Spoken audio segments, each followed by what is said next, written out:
morning student, class 10 chapter number 6 life process. Today we will discuss about the topic of autotrophic nutrition.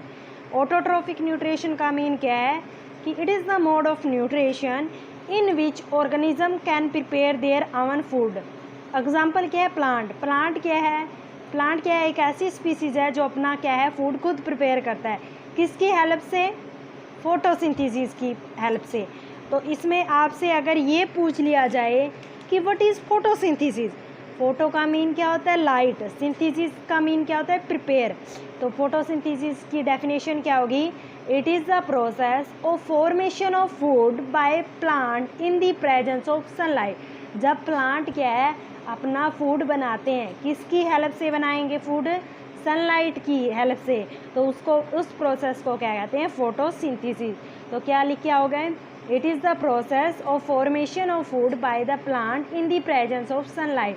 जब क्या है plant अपना भोजन बनाता है किसकी प्रेजेंस में? सनलाइट की प्रेजेंस में. उसको हम कहते हैं फोटोसिंथेसिस प्रोसेस. नेक्स्ट इसमें क्या है? Ingredient of photosynthesis. अगर आपसे पूछ लिया जाए कि फोटोसिंथेसिस के इनग्रेडिएंट्स क्या है, क्या बोलोगे? सबसे फर्स्ट क्या क्या चाहिए? सनलाइट. सनलाइट तो है ही. Chlorophyll, water, carbon dioxide and soil. ठीक है. तो ऑटोट्रॉफिक न्यूट्रिशन क्या हो गया?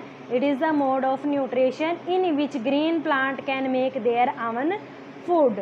ठीक है. तो इसमें जो प्लांट है वो कौन कौन से इनऑर्गेनिक सोर्स का यूज़ करता है हमेशा? इनऑर्गेनिक सोर्स मतलब नॉन लिविंग सोर्स.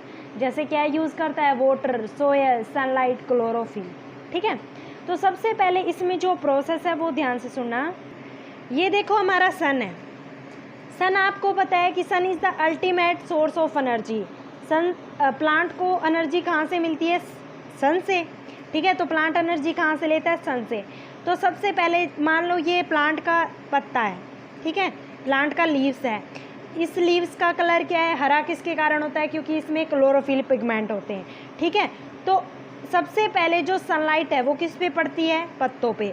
तो पत्ते के अंदर जो क्लोरोफिल पिगमेंट है वो क्या कर लेगा? जितनी भी सन से लाइट आती है वो अपने अंदर क्या कर लेगा? सारी अपने अंदर ऑब्जर्व कर लेगा. ठीक है. तो मेन बात यही है कि सबसे पहले क्या है कौन सनलाइट को क्या कर लेता है? ऑब्जर्व कर लेता है. तो सबसे पहले क्या है क्लोरोफिल क्या कर लेगा? जितनी भी सन से लाइट आ रही है वो सारी क्या कर लेगा? ऑब्जर्व कर लेगा. जैसे ये प्रोसेस देखो, absorption of light energy by chlorophyll.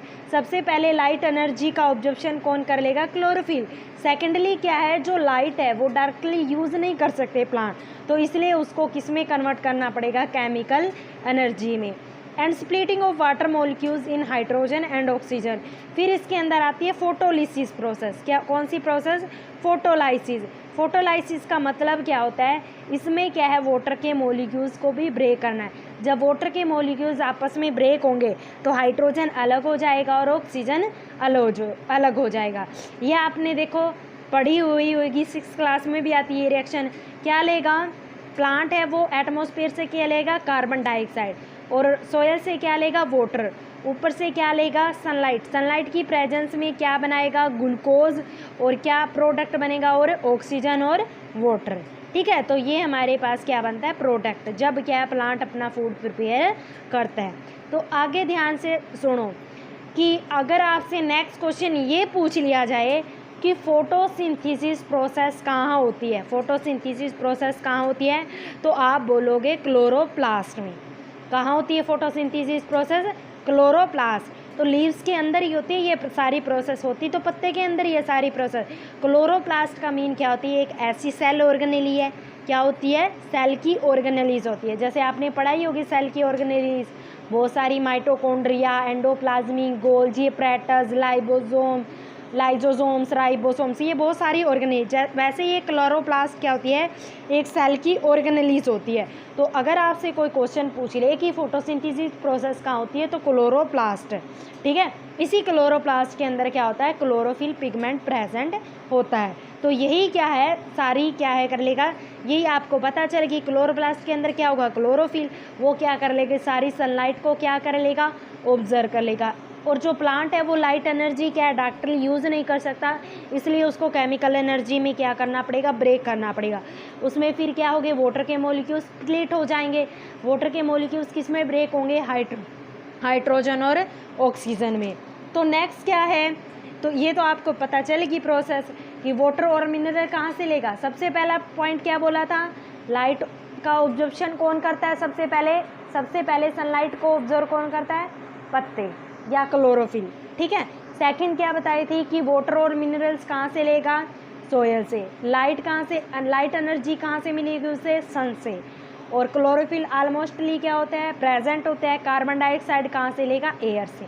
अब नेक्स्ट क्या है हमारे पास, अगर हम लीव्स का क्रॉस सेक्शन, अगर लीव के क्रॉस सेक्शन को माइक्रोस्कोप में देखेंगे तो लीव्स के अंदर क्या होते हैं, छोटे छोटे पोर्स होते हैं। क्या होते हैं, छोटे छोटे पोर्स। उन छोटे छोटे पोर्स को हम बोलते हैं स्टोमेटा। आपने क्या है 9th क्लास में पढ़ा भी होगा, क्योंकि क्या होता है, जिस तरह से हमारे नोज़ होती है ऑक्सीजन जाने के लिए, वैसे ही पत्तों के अंदर भी कुछ ना कुछ होना चाहिए जिससे वो कार्बन डाइऑक्साइड लेके जाए।